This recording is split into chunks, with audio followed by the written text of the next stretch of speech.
Hey there everyone, this is Samuel Johnson and welcome back to the Pokémon Film Perspectives. Recording back on my phone because my tablet didn't charge because it's too freaking hot out today, so apologies for that. But regardless, today we are going to be discussing the third animated film to be released as part of the Pokémon franchise, Pokémon 3 the movie, aka Spell of the Unknown. So, you ready for psychological trauma? Well, okay, before we get to that, let's talk about my history with this movie in particular. Much like with Pokémon the movie 2000, I don't think I wanted to see this film when I was a kid. It's just, again, Mewtwo. I liked Mewtwo. I wanted to see Mewtwo. With that said, I was exposed to this movie a bit more when I was younger. Namely because, well, when I was a kid, anytime I saw an ad for something and they said, you gotta go see this, I had to go see it. And of course, that meant some straight-to-video Warner Brothers stuff. And so, I did end up seeing a few ads here and there for this particular movie. And it actually did look pretty damn cool. I actually was a little drawn in by it. Not enough to go see it, but enough that I was a little curious about it. And eventually, I did manage to see this movie on my own when I was still young. Well, you see, back when I was a kid, my room didn't have cable. If I wanted to watch anything on regular cable TV, I either had to watch it in the living room alongside my parents, or go down to the guest room that is currently now my father's bedroom, and watch the cable down there. Well, the thing is, while I was watching the cable down there, I was on Cartoon Network, this film came on, and I actually managed to watch it. I think I missed, like, one scene originally because I got called away for something or other, but I actually saw the movie from beginning to end, and even as a kid, I actually liked it.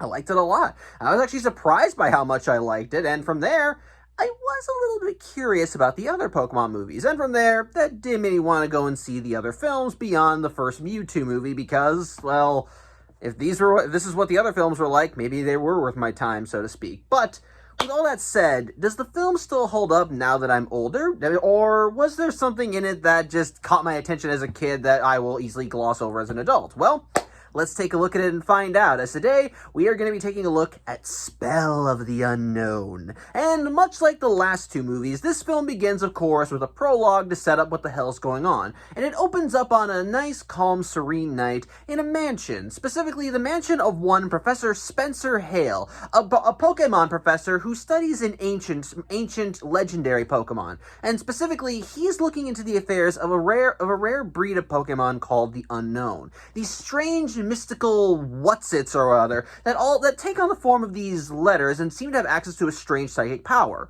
But the thing is, Professor Spencer Hale is not alone, for you see, he has a daughter, a young girl by the name of Molly. And while Professor Spencer Hale is wealthy and likes to dive into his research, he's also a very attentive parent, as we actually cut to Molly's room, and we see that he's just sitting down and reading from a book to her. Oh, well, okay, he's not really reading per se, but he is showing her pictures from the book, as the book is supposed to contain pictures and art and works and renditions and art pieces that are meant to showcase and depict legendary Pokemon, including the Unown. And Molly at least knows enough about her dad's research to know that that's what he's looking into. However, what catches Molly's interest in the book is an artist's depiction of the legendary Pokemon Entei, and while Entei may look scary and threatening, Molly thinks he's basically just a big cuddle bug. And she even compares him to her dad as, yeah, he may look big and scary, but inside he's warm and sweet. And as such, to try and make his daughter happy, Spencer just begins pretending to be Entei with her jumping on his shoulders. However, their playtime is ultimately put to an end as Spencer's laptop immediately alerts him that he's got an email. More of a video call, or maybe, I don't know. It's Skype before Skype. Although Skype's not a thing anymore. You know what I mean. Point is, he opens up the link that was sent, and one of his colleagues, a guy named Skylar, says that they actually may have found something regarding the Unown, and they need the professor to go to his location ASAP. As such, the professor promises Molly that he'll be back, but as long as she keeps him close in her dreams, then he'll never be that far.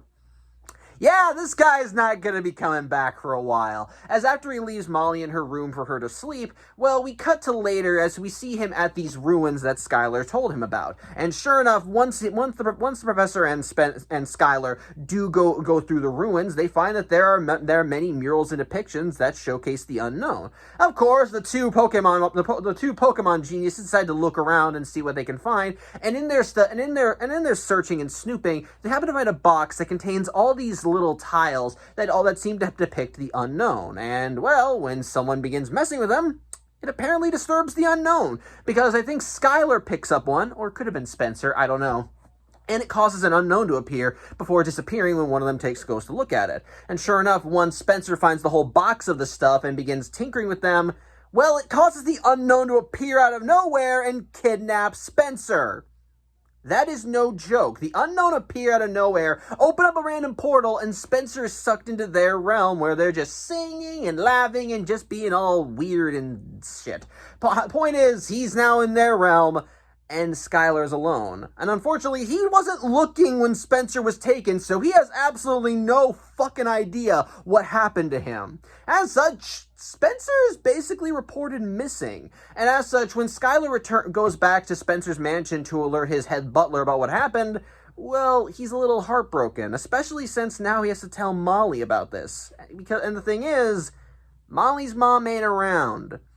Yeah, I don't know if this is something that was unique to the English version or if the Japanese version had it too, but Molly's mom is MIA. They don't say she's dead. In fact, I will confirm right now she is not dead. But for whatever reason, at some point, that's a few years ago, she just left. She's gone, out of the picture. So Spencer was all Molly had. And now he's gone too. And that news unfortunately gets broken to Molly very quickly, as while Skylar and the head butler at Spencer's mansion are talking, Molly comes running in expecting to see her dad because she saw his car outside, only to be met with Skylar, who unfortunately has to break the news to her. And yeah, Molly doesn't really take it well, as after Skylar and the head butler leave Molly, she basically begins looking through more of Spencer's stuff, as Skylar brought his laptop, the box of the unbox of the unknown tiles with him. And as such, Molly's able to peruse through her father's research and figure out what he was seeing, and to try and get more answers, she ends up knocking over the box of unknown and finds all the tiles, and she remarks that they look like letters. And, well, being a little girl whose father just up and vanished, and with a mother that's absent, Molly begins trying to make herself feel better, as she begins taking the unknown tiles and using them to spell out the words Mama, Papa, and Molly.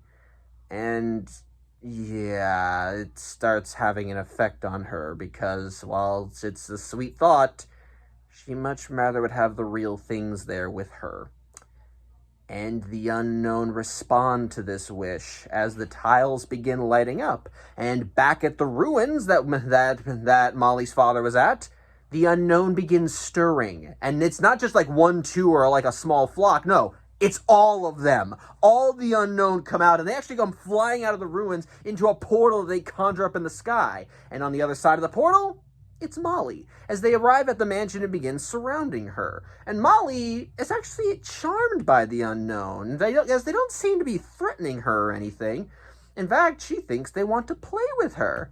And this seems to be confirmed as the unknown begin radiating an energy that's centered on Molly. And from that energy, well, the mansion goes through a sort of metamorphosis as crystals begin sprouting from where Molly is standing and begin spreading out across the room and then subsequently across the building. And as such, everybody inside the building immediately takes note of this, and they know it's coming from the place that Molly's at, so they immediately break in to see what's going on, only to see Molly at the center of the unknown. Although they're not able to get the chance to go grab her because the door is once more sealed off, leaving Molly aside. And unfortunately, the crystals keep growing, which as a result, it forces Skylar and the other servants and what have you to just bolt out of the manor as quickly as they can, as the manor becomes completely engulfed in this stuff. But the only thing not being engulfed is the water that's flowing from the manor. But in the midst of it all is Molly just sitting in the center of the unknown. And as she's sitting there, she happens to look to her book of Pokémon, which she had on her at the time, and she starts thinking of her father. She begins thinking of the last conversation they had about how she compared him to Entei, how he pretended to be Entei. And right now, all she wants is to have him back. And the unknown oblige, as from Molly's wishes, they give her a gift. Specifically, they give her Entei. And Entei is clearly aware of what's going on as he sees Molly, and through some magical whatsits, I don't think it's telepathy, he begins speaking to her in her father's voice, asking if she's the one that summoned him.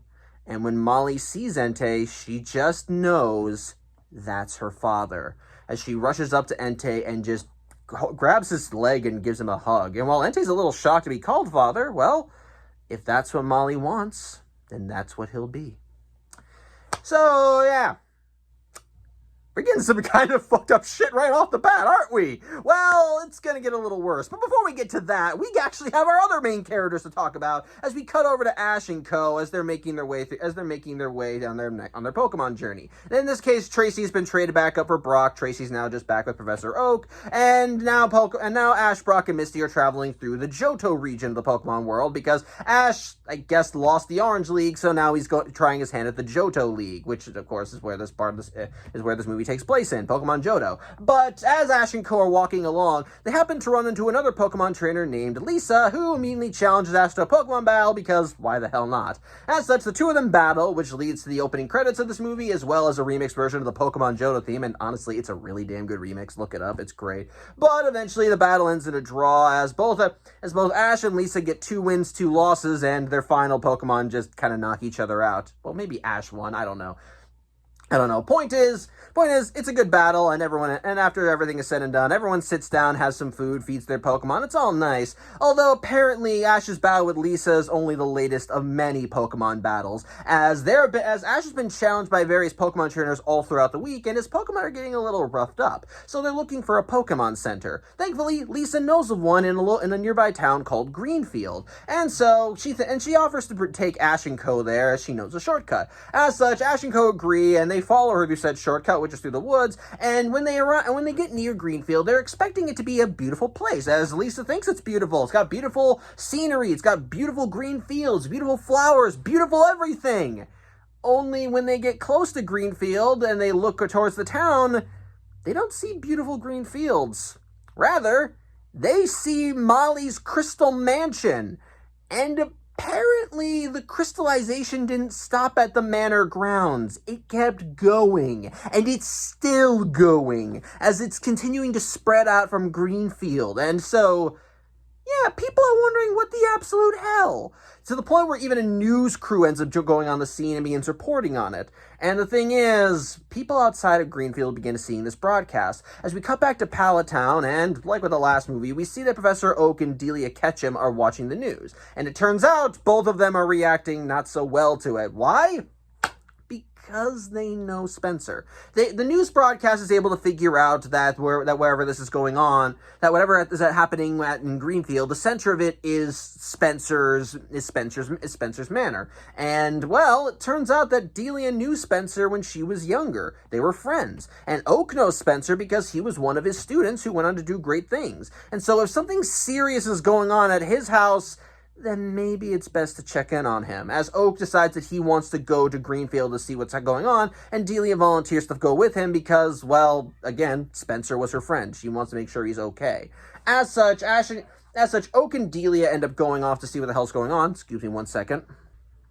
Sorry about that. My dog barked. But, yeah, basically, like I said, Delia and Oak decide to go to Greenfield because they want to check in on Spencer and possibly his daughter. As such, we cut back to the main Pokemon crew as they enter Greenfield and reach the Pokemon Center. As they manage to meet up with Skylar and Co, who are there, and likewise they're kind of curious about what the hell is going on. But no sooner do Ash and Co get there Professor Oak and Delia arrive. And of course, they're happy to see everybody. Delia especially is happy to see Pikachu, not her son. Her son gets like, oh, hey, Ash. But she does at least pull her son in for a hug because, well, she's her little Pokemon master, as she says, and she's just happy to see him all right. It's actually pretty sweet.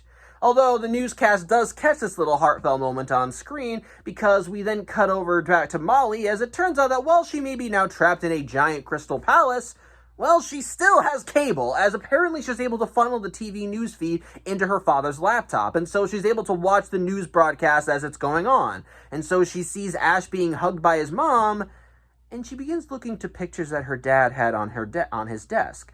And the thing is, like I said, since Delia was a friend of Spencer's from when they were younger, there actually is a picture of Spencer with Delia and Professor Oak, complete with a young kid Ash, as Spencer is apparently from Palatown, and he did come back to visit a couple times. And the thing, like I said, and going back to how Molly's mom is just not in the picture. Sorry, Chindy came in. Well, Molly wants a mom. She decides that she needs a mother, and well, Delia is as good as anyone. As such, Entei decides to do as she commands, as he leaves her alone for a brief bit, as he leaves the tower and ventures out beyond the whole Crystal Cove whatever. In the meantime, back with Ash and Co., they get the full story on Spencer and his connection to Delia and all that. But before they can learn more about what the good Professor Hale was doing, Entei arrives on the scene and says he's here for Delia. And of course, everyone's wondering what the hell the giant cat is doing here, or cat, dog, I don't know. But they don't really get enough time to ask, as Entei immediately exerts his power over Delia, saying that she is Mama.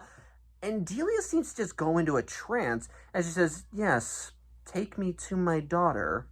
And so she collapses onto Entei's back before he runs away with her. Something that Ash is not exactly happy with, as he immediately chases after Entei with Pikachu riding onto Entei's tail, or getting promptly knocked off. Unfortunately, Entei manages to cross the border between the rest of Greenfield and Molly's Greenfield, as we're going to call it, and while Ash wants to chase after her, all his friends just stop him and tell him it's not safe to go out there, and so Ash kind of feels a little like shit for doing that, for not being able to save his mom. In the meantime, though, back with Molly, once Delia's dropped off, immediately Molly just takes to continuing to call her Mama, as she immediately pulls her in for a hug, and since Delia is currently under the spell of whatever Entei did, she's more than willing to play the part. And so, Molly is just all happy and secure in her little fantasy world, and she even asks her papa if they can all just stay here forever and be happy. And Entei says if that's what she wants, that's what she'll get. So, yeah, things are getting worse. And apparently, as Molly says that, the crystals actually start growing outside. And while outside forces do work to try and break through to the manor, they end in failure as they take a bulldozer and try to bulldoze through, and all it takes is a command from Molly to cause stalagmites to just pop up and throw the bulldozer aside. And in the meantime, back at the Pokemon Center, as Professor Oak is looking through Professor Hale's notes to try and figure out what he was up to before this all went down, they end up getting an email for a video call from Molly, who's pretty much just telling them, "Leave us the hell alone. We're happy here. Don't come for us." So she specifically mentions Mama and Papa in the message, and everyone's like, what the fuck is she talking about? But yeah, it's clear that things are not going to get any better from here. So Ash pretty much decides to go rogue, fuck it, I gotta go save my mother, as he runs off to try and infiltrate the Crystal Fortress. But thankfully though, Misty and Brock are not far behind, because if Ash is going to do something stupid, they're going to help him out. And likewise, Lisa manages to catch up to Ash and gives him what's basically a communicator so he can stay in touch with the Pokemon Center. As such, with everything all said and done, Ash and Co immediately make their way into Molly's part of Greenfield, and well, they're not alone, because guess what? Team Rocket's in this movie.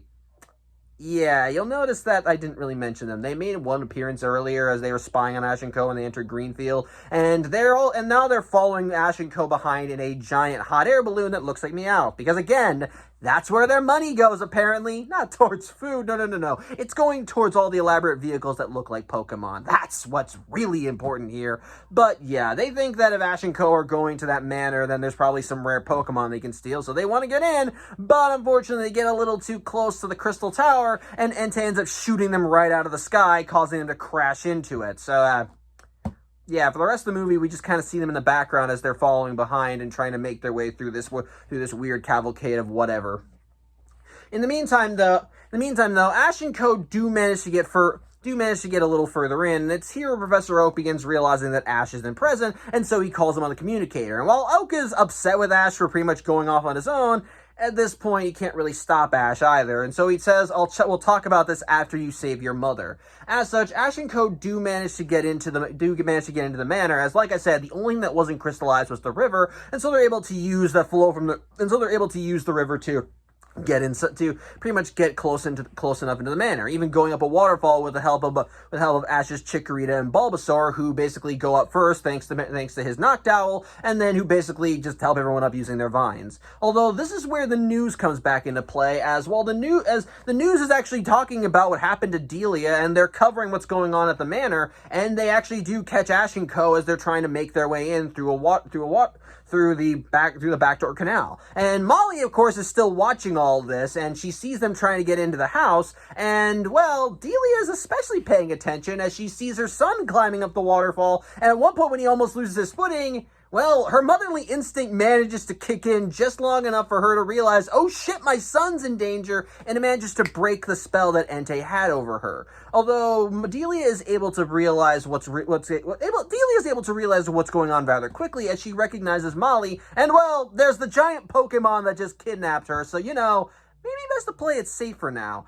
As such, Delia is freed from her spell. She basically does nothing and just kind of lets things play out because, well, it's in her best interest right now to just pretend that everything is fine. In the meantime, Ash and Co do manage to make it into the manor, and, well, they do find what looks like rose garden, I guess? It's like an outdoor fountain or whatever, or an outdoor lake, I don't know. An outdoor pond, yes. And they're able to find an entrance into the manor from there, although they do need to get creative with breaking in. However, before they even get the chance to, Oak does manage to contact Ash, and he gives them the 411 on what the hell is going on and why everything is happening like this. Well, as we saw in the prologue, it's the Unown. Basically, the Unown are very powerful Pokemon. Like Mewtwo, they're psychic Pokemon to a degree.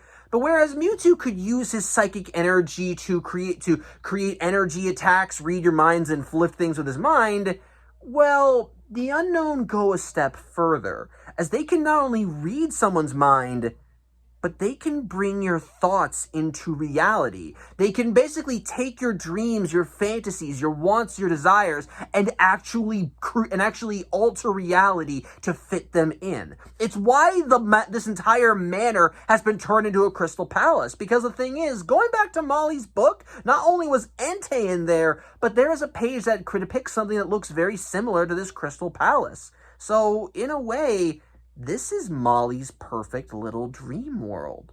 The Unown have clearly latched onto her, and they are very much intent on keeping her happy. As such, Ash and Co realize that things are a lot more dire than they need to, which means Ash finding his mom is now a much higher priority. As such, like I said, they do manage to get into the manor with a combination of fire and water Pokemon, as fire Pokemon are able to blow a hole in the manor, but, well, the manor repairs itself, so not only do they have to make the hole, but they have to sustain it using water Pokemon that shoot water gun. But, like I said, they manage to get into the manor, and at first, everything looks fine, even if it does look like it's covered in crystal, but as Ash and Co end up going through the main hall of the manor and try going up some stairs, well, we see more of the Unown's reality warping come in as the entire interior of the manor just changes, becomes a completely other realm. As the stairs are no longer connected to anything, they're just floating blocks in a big green void. And as such, while Ash and Co are deterred, they decide to keep going as they need to find Ash's mom. In the meantime, back with Molly, like I said, Molly is fully aware that Ash and Co have been trying to get into her house and are probably now in here right now. And while Entei does ask Molly if she wants him to take care of them, Molly instead wants to let them in. Why? Because she's been able to put together that Ash is a Pokemon trainer. And so, she wants to battle him. She wants to try and be a Pokemon trainer too. And, well, you can't be a Pokemon trainer unless you have someone else to fight. So she thinks it may be fun to just let them in and have a Pokemon battle with them. As she thinks about wanting to be a Pokemon trainer, she actually begins falling asleep on Delia's lap. And from there, Entei leaves the room, walking right through the floor. And we see Entei as he's going through the manor that's now been completely changed and altered to fit what Ash and Co saw in the lower levels. And Molly suddenly appears on his back, first in a crystalline form before we see her in her regular form. But she tells Entei that she thinks that maybe she's a little too young to be a Pokemon trainer, and suddenly she's turned into an adult. Yeah, this is another effect of the unknown. Like I said, Molly fell asleep on Delia's lap. So what we're seeing here is basically dream Molly, so to speak. While the real Molly is safe and sound back in her little hidey hole, she's able to basically project herself out into this fantasy world to just, do whatever she wants. And Entei is, of course, there to provide for her and make sure that she's safe. As such, since Molly wants to battle the Pokemon trainers, then that means they gotta find him. So, in the meantime, back with Ash and Co., we see them reach the first floor of the manor, which is basically a giant-ass field with actually some pretty nice colors, an orange/red sky, and the only indicator this is still part of the mansion being the stairs that lead up into the sky, and the fact that the sky itself has these weird veins that look like the outside of the manor. However, before Ash and Co. can go any further, that's when Molly and Entei arrive, and she, of course, challenges them to a Pokemon battle. And while Ash doesn't want to play ball with her at first because, well, he wants to find his mom, Brock is able to realize that this is Molly in an adult form, and so he realizes that maybe it's best that they play along for now. As while Ash is ready to take Molly on in a Pokemon battle, Brock instead tells Ash that he'll do the battling because, well, they saw Molly come those stairs, so maybe that's where Delia is. As such, he tells Ash and Misty to go on ahead while he has a Pokemon battle with Molly, and it's actually a pretty cool battle. Since this is part of the fantasy world, what Molly does is that she actually creates a stadium gym floor where she and Brock can send out their Pokemon. And as part of the whole fantasy of being a Pokemon trainer, Molly has her own crystal Pokeball that she summons out of thin air.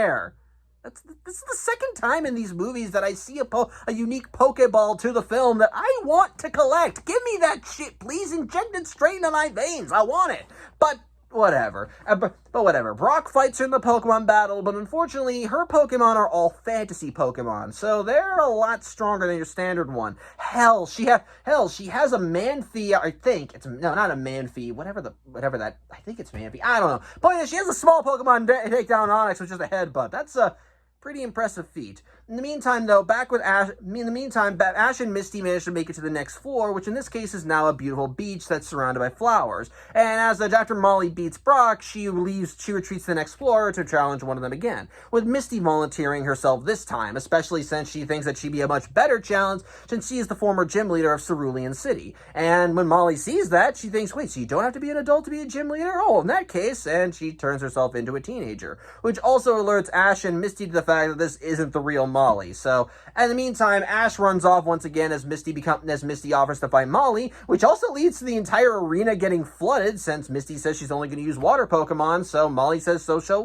shall she, tongue-tied there. And because, again, this is a dream arena, despite everything getting flooded, no one drowns. Although you can still swim in the water. Go figure.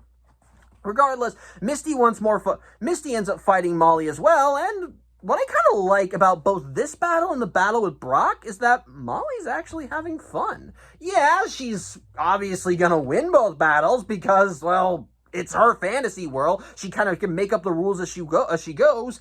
But Brock and Misty aren't holding back for her. They're treating their battles like real Pokemon battles. And the more we see Molly just having her Pokemon fight with theirs, you can tell she's having a lot of fun. She even verbalizes that fact to Entei, and Entei's just happy to see her happy. It's nice.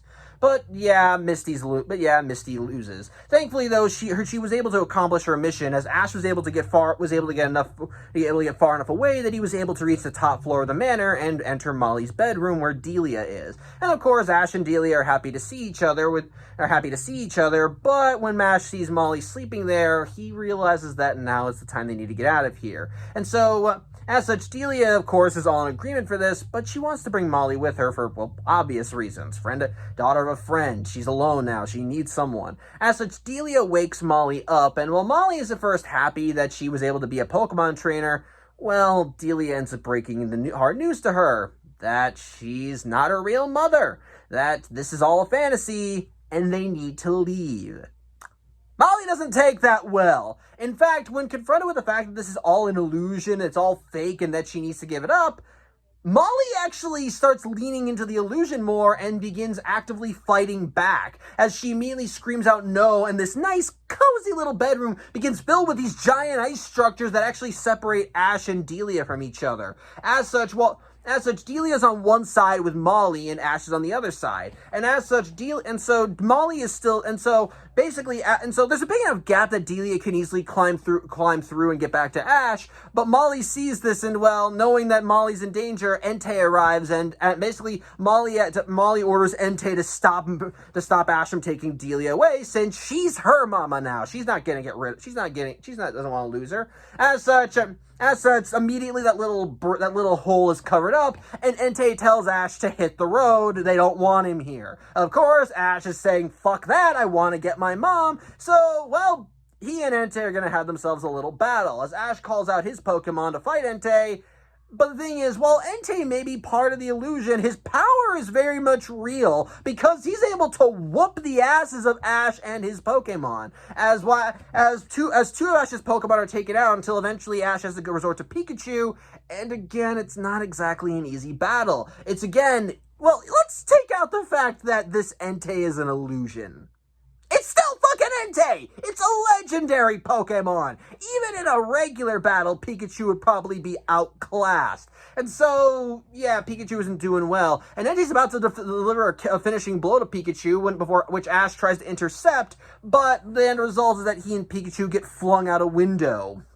Although, thankfully, help arrives in the form of another of Ash's Pokemon, Charizard. Yeah, something that happened during the anime was that Ash and Charizard parted ways. It was not like it wasn't like in the case of Ash got sick of Charizard or Charizard got sick of Ash. It was just a matter of, well, Charizard found a new home. Basically, I don't know.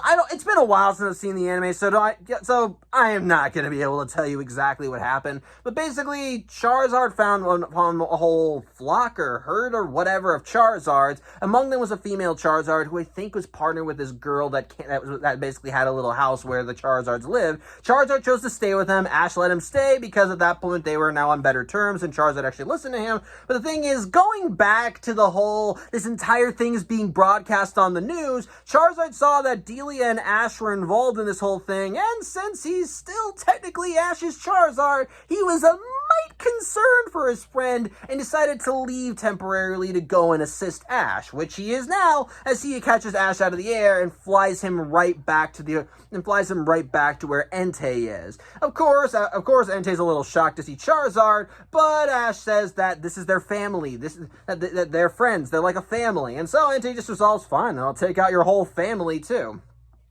So, yeah, it leads to a much bigger Pokemon battle. Although, I think at this point is when Ash's friends arrive. I don't remember exactly what happened. Again, it was a big scene. But I think at one point Ash almost did get knocked out the window, almost did get knocked over again, but was saved in the nick of time by Misty, Brock, and, well, Team Rocket, because like I said, they're here now, and well, they may be the bad guys. Ash is the main character, and if he's gone, they're out of a job. So that's a nice bit of meta fourth wall breaking. Not even kidding. Meowth even makes a joke about how he wishes they have a bigger role in the next movie. But anyway, that's an entire other beast altogether. Point is, Ash and Charizard versus Entei. Now, like I said, while Ash and Entei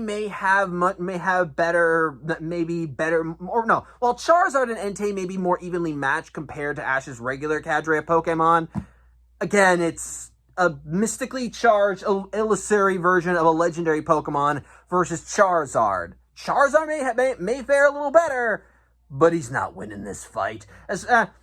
Especially when they take the fight outside, because, well, Molly's still in the room, so Entei doesn't want her getting hurt, but it's, again, actually a pretty damn cool fight. While Ash and Charizard do try to do their best to take on Entei, it's still not enough, especially since Molly's able to actually change the battlefield to better support Entei, since, well, she wants Entei to win. But the thing is, what I like about this scene is that we're seeing Molly begin to break out of the illusion. Just, like, throughout the whole thing, you can tell she's struggling between reality and fantasy. She wants to lean more into the fantasy, but the bits of reality that she's let into her world are beginning to help her see the light, so to speak. In the case of Delia, while Delia is basically telling her, I'm not your mom, I can't be your mom, she's still there to support her.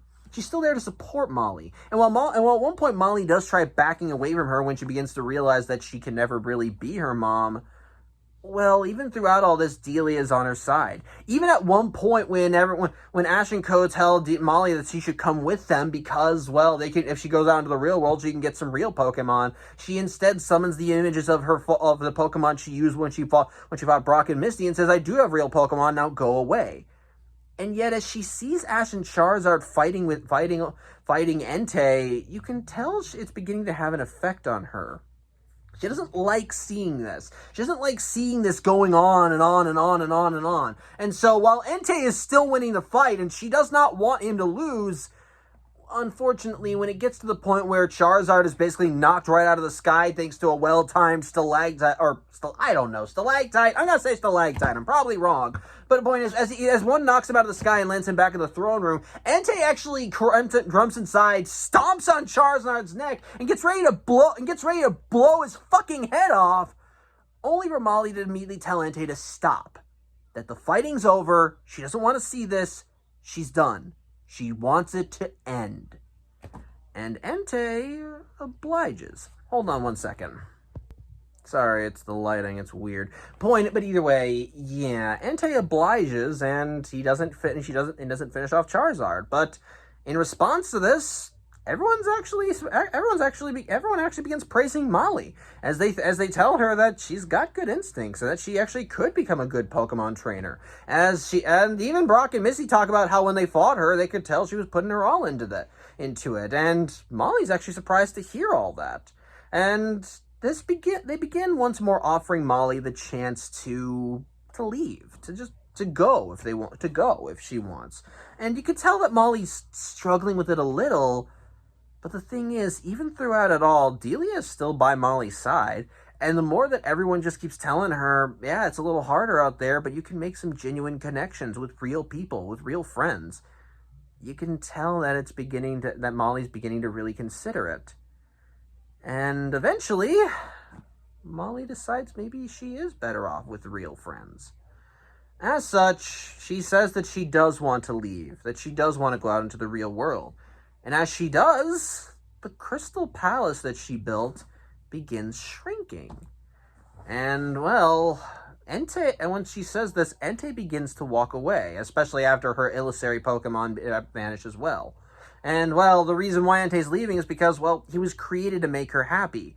But he can only make her happy in this fantasy world. He's just as much a part of it as the crystals are, as those Pokemon were. So if Molly wants to leave, then there's really no reason for him to be here anymore. Unfortunately, the fantasy world decides to give everyone a collective screw you, because immediately stalagmites just begin sprouting from the ground and almost impale everyone. As such, Entei basically is able to break a pathway through them and get everyone to the stairs so they can get the hell out of here. But what the hell is going on? Well, you see, the thing is, apparently the Unown were left on for too long. Yeah, apparently the Unown have been active for so long that the psychic energy they built up to maintain this fantasy world has basically grown out of control. So yes, while Molly may not want this fantasy world anymore, well, let me put it this way. If Molly creating this world initially was like having a hose connected to a water faucet and being able to control the input and output, but through like a spigot or whatever, this is basically the rough equivalent of tearing the faucet off and just letting the water come rushing out. Basically, the entire fantasy world is just going haywire and nobody can control it. The Unown can't disperse it. The heroes can't break it down. Even if Molly at this point wants the entire palace to vanish, it's just going to keep getting worse. And it does get worse, as back in the real world, the crystals continue spreading and even manage to get to the Pokemon Center, forcing everyone to flee.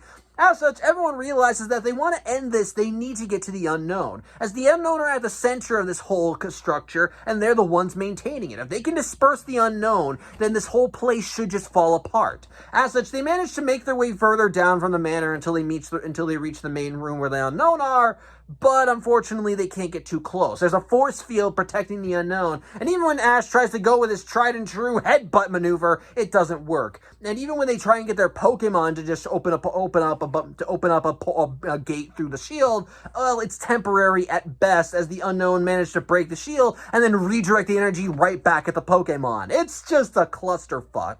Thankfully, though, Entei arrives on the scene. As the thing is, while he is part of this illusion, his primary purpose is still to keep Molly happy. She wants to leave this place, and it's kind of basically just collapsing in on itself. So he wants to make sure his pseudo daughter is safe right now, and so he's willing to go through hell and high water just to do that. As such, he volunteers himself to go and face the Unown. And while Molly's a little unsure if he should be doing this, well, he tells Molly that, well, he was made of her beliefs, of her dreams. So as long as she believes that he can do this, he'll be able to fucking do it. And that's that she charges in to try and break through the shield, and at first the shield is too powerful for him, and while Ash does send out Charizard and Pikachu to combine their own attacks to break through the shield, well, once again, Entei just urges Molly to believe in him, with Ash even further encouraging her, and yeah, all it takes is a cry from Molly saying, "You can do this, Entei," and Entei's able to break through the shield enough with his face that he's able to unleash a giant attack right at the center of the Unown, which, yeah, it does the job. It manages to completely destroy the Unown's psychic energy, and from there, the Unown just fall apart. They all go to the ground, and as they disperse, so too does the crystal, as the entire fantasy world just begins fading away. Reality once more takes hold, and, well, with the fantasy ending, so too does Entei.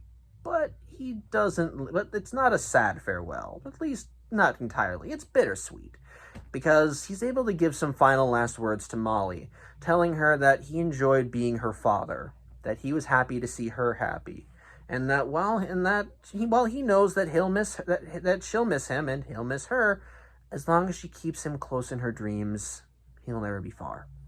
And thus, Entei vanishes. Which, honestly, that's a nice callback line. It's good. But, yeah. As for the Unown, well, the tiles that would apparently summon them reappear and they vanish, and so the Unown, well, they basically just fuck off. They open up another portal and decide, well, we're done here, and they just leave.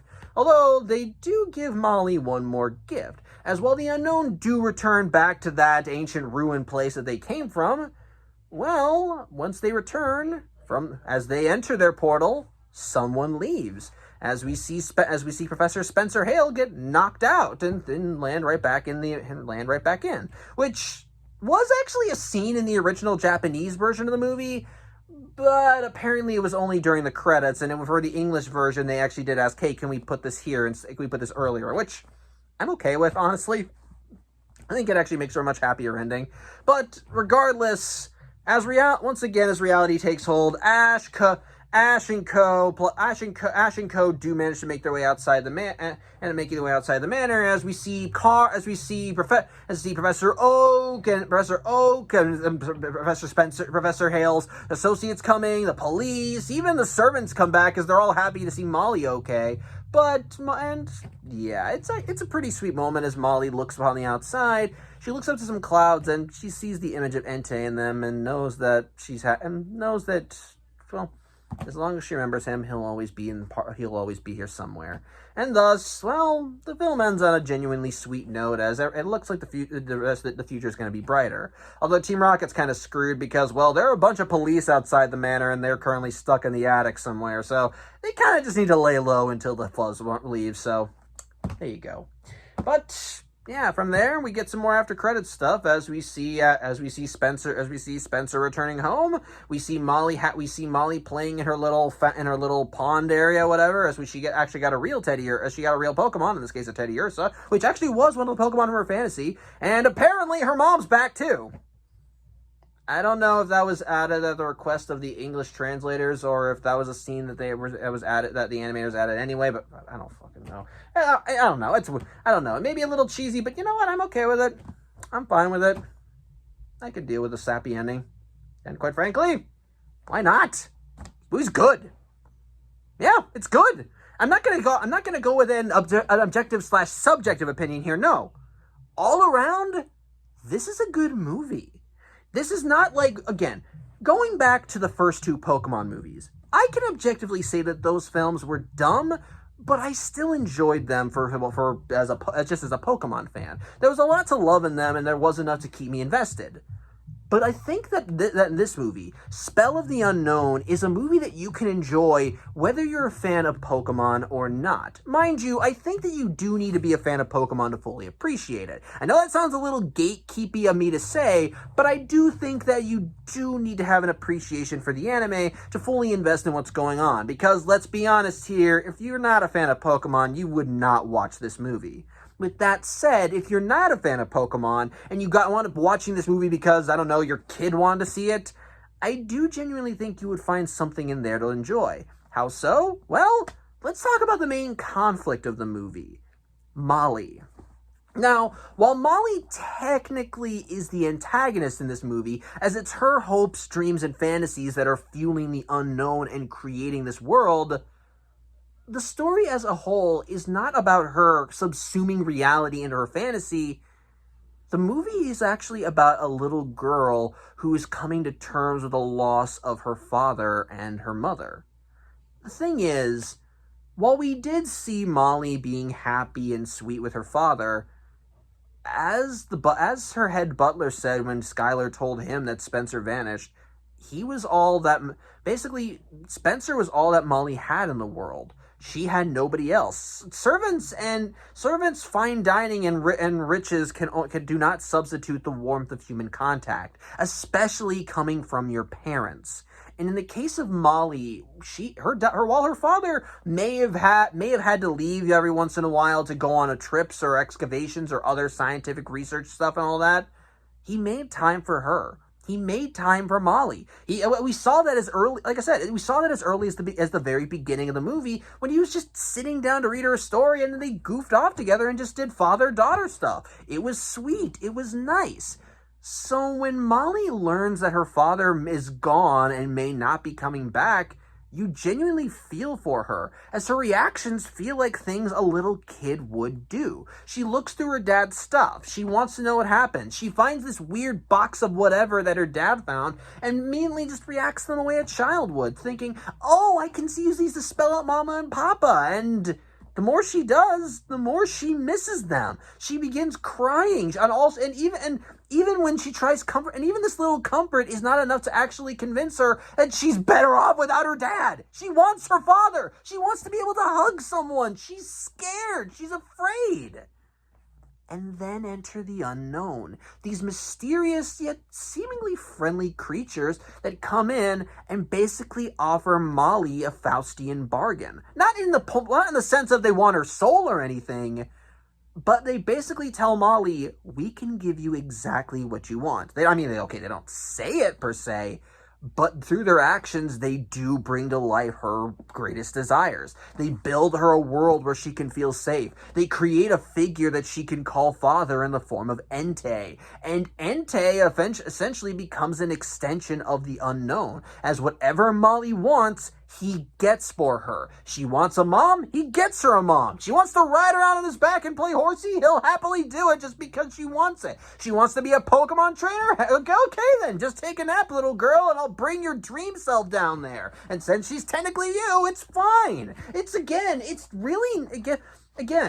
it comes down to it, Molly just wants Molly is basically just a scared little girl who just so desperately wants a family. She wants something. And reality is basically kicking her in the teeth. Reality took her mother away. Reality took her father away. And now she's all alone. In her mind, she has nothing. No parents, no friends. She is just abandoned with only her vast riches to keep her company. And like I said, while some of you may say, well, she's lucky, she's got vast riches, again, it's the Bruce Wayne factor. Yeah, you could be loaded, but she kind of wants her. But I think she preferred having her parents around more. But so see, again, going back to how she leans into the fantasy, she basically leans into the fantasy more because, like I said, in reality, in the real world, her father is gone. Her mother has disappeared to parts unknown because I don't know why.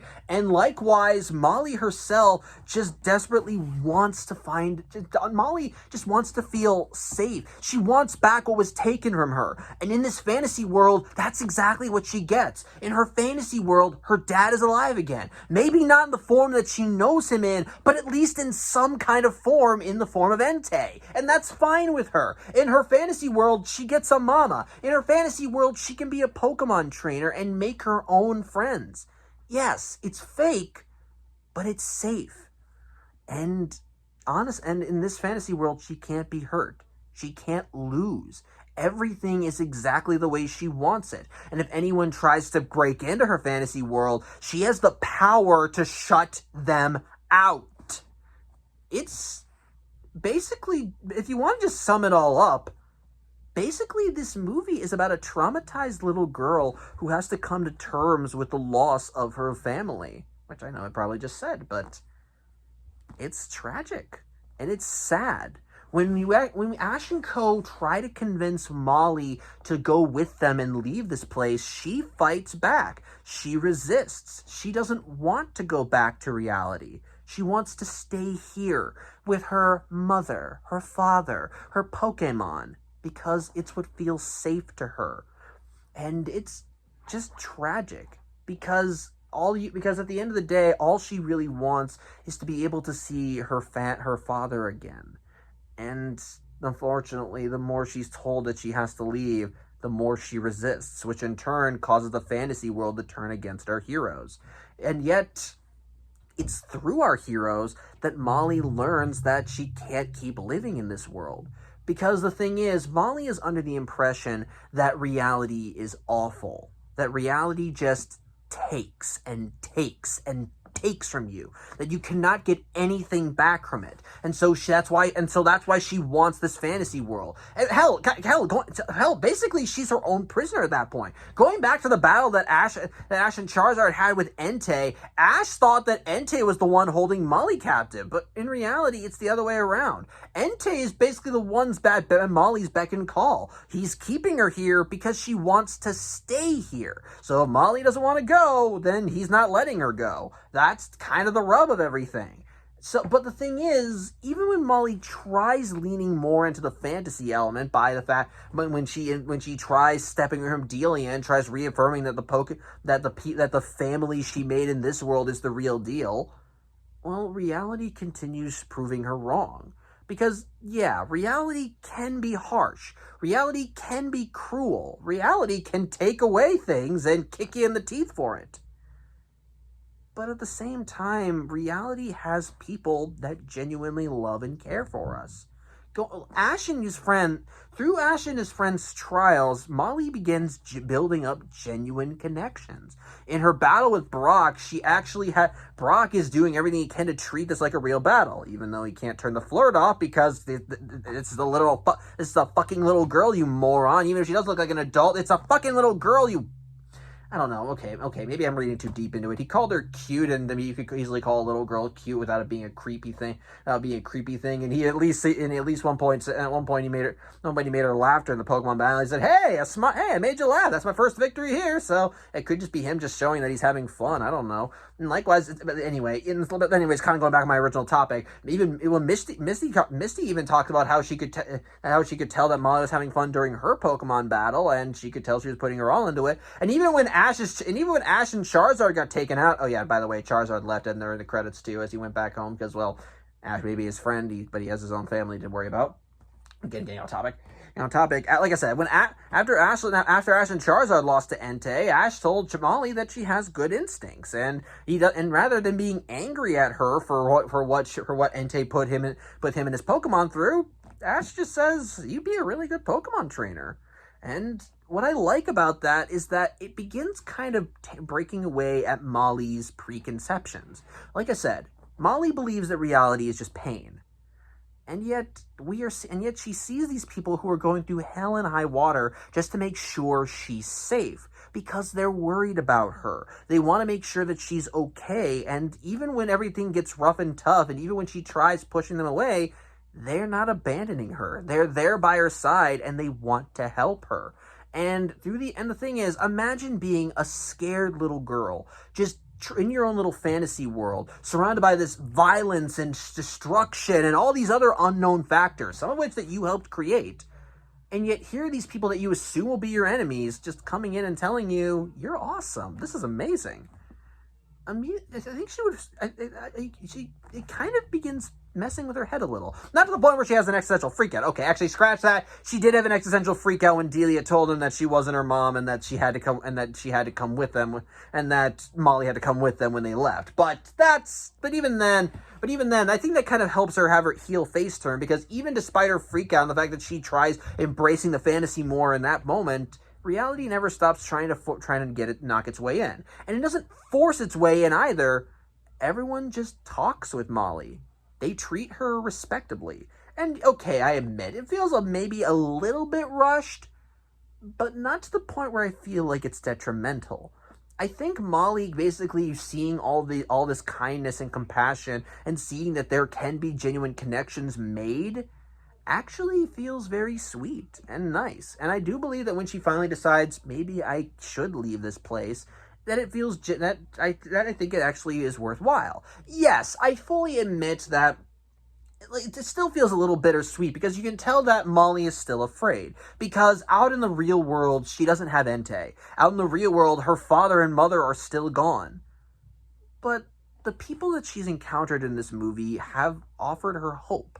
Hope that things will get better. Maybe not right away, but at the very least, it's enough for her to find something to move towards, rather than being held down by her past, by the people she's lost.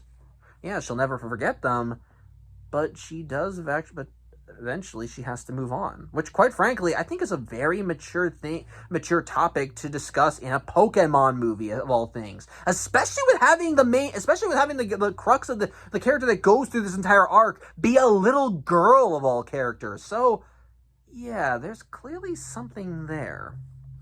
So, again, when it comes down to it, I do think it's actually a really good I think it's just a really good character arc.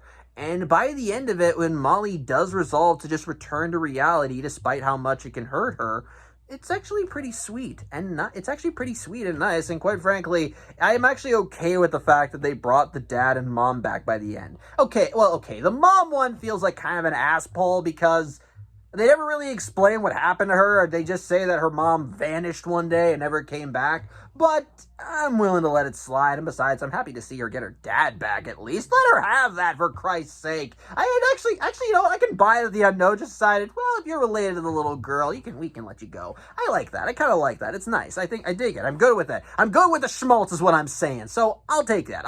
It's fine. I like it. I enjoy it. I convinced you. Okay, moving on. But another thing kind of going off on a similar track, another thing that I think helps make the movie work is, believe it or not, Molly's relationship with her papa, by which I mean Entei, not her real father, although that is a big factor too. The thing is, we already do get, like I said, part of what makes Molly's whole character arc feel that much richer is the fact that before she basically fell into the Unown's, spell,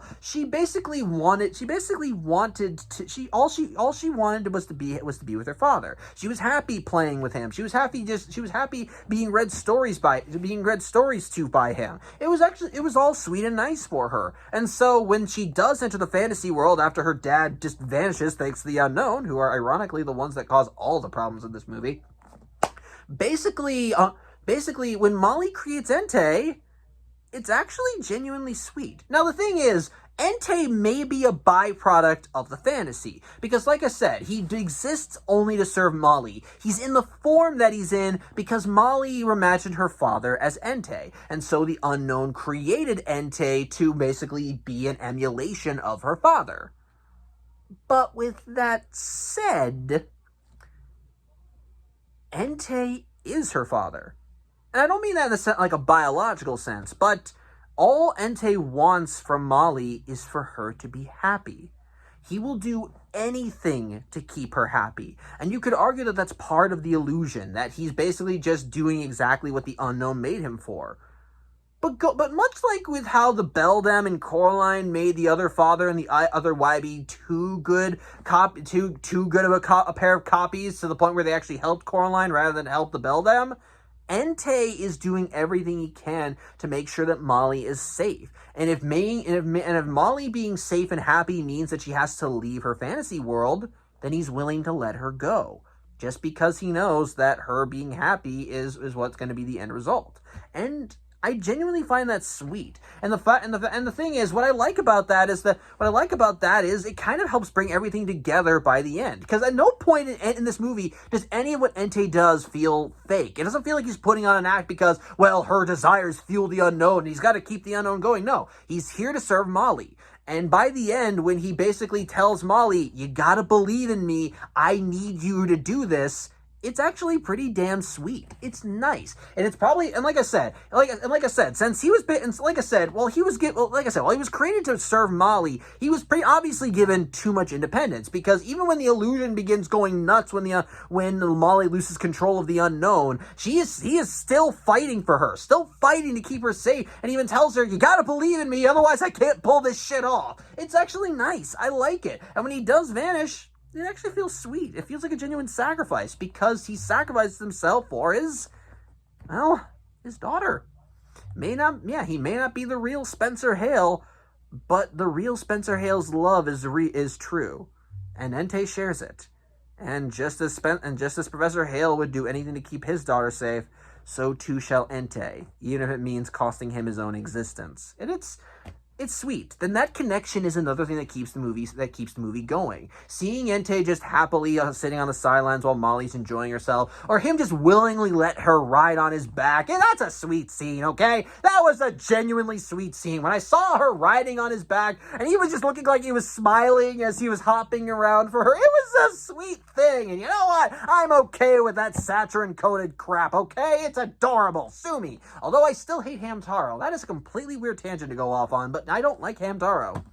I don't know why. It just creeps me out. I don't like that as a kid either. But that's another thing altogether. Not getting on that. We're talking about Pokemon. My point is, that's, I think, the biggest strength of the movie. And now, of course, we still obviously get a lot of the good stuff and the rest of it because, well, it's still a Pokemon movie. It's still interesting to see Ash and... In fact, actually, to give another comment to this movie, I love the design of the fantasy world here. When Ash and Co. enter into the Hale Manor after it's been altered by the unknown, it leads to some really damn creative imagery. From the voids that they climb through as they try and climb up the stairs, to the weird floors that look like outside environments, which I think obviously is there to help Molly feel more at home, so to speak, because if it's her fantasy world, obviously she needs to have something more than just sitting in her room all day. So I do like that. But the intricate design of the crystals as it spreads out across the world is so beautiful and yet haunting to look at. When they actually enter the manor, it's a similar fashion. Again, the altered worlds are really damn cool and offer both creepy and yet so spectacular to look at. The fight scenes are just really damn good, especially with Entei involved, as he can really pull off some impressive shit with his attacks and lead to some really creative and fun angles and attacks and so forth. It's really damn cool. And it just, everything comes to, and even the fact that Ash is going into this whole thing because the main baddies took his mom, it's nice. Sorry, dry throat. It's nice. I dig it, and it leads to some genuinely awesome and sweet moments. It's hot, okay? My point is, while the emotional core of this movie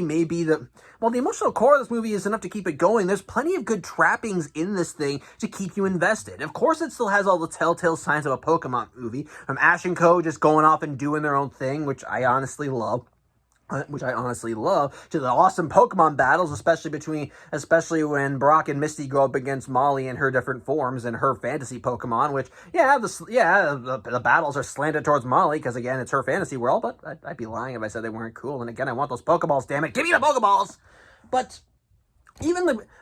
Again, like I said, the trappings are definitely, the point is, the trappings are still very much a major factor in what keeps the movie interesting as well. Hold on a second. Sorry, nephew knocked on my door. My point is, there's, like, my point, I should probably get getting close to wrap up anyway. The point is, while the emotional core of this movie is enough to really keep you invested, there's still enough trappings there that I think as a Pokemon fan, you would enjoy. And even if you're not a Pokemon fan, again, this movie looks so fucking beautiful. In fact, if I have to compare this to the last two movies, I think this film visually wins. Like I said, design of the crystal areas is amazing. The weird, intricate, otherworldly areas the Unown create when the Ultra Reality are spectacular and amazing to look at, and yet also cold and terrifying in their own respects. So it just feels really damn good. And ultimately, when it comes down to it, I just think this is a good movie. Is it a great movie? I don't know if I would go that far because, well, it's still a Pokemon movie, and I'm not saying that to drag it down. I like Pokemon. It's why I'm even doing these vlogs in the first place. And honestly, like I said, as a Pokemon fan, I think you would enjoy it. But this is still a movie primarily meant for kids. And so while the themes presented in this movie are good and I think are handled well, I do feel they do need to. It is clear they have to pull back a little when they present them, because ultimately Molly is going through some heavy shit. She is still a little girl, and it's clear that they don't want to psychologically break this child with everything. She doesn't really have any moments where it looks like she's going to go off the rails.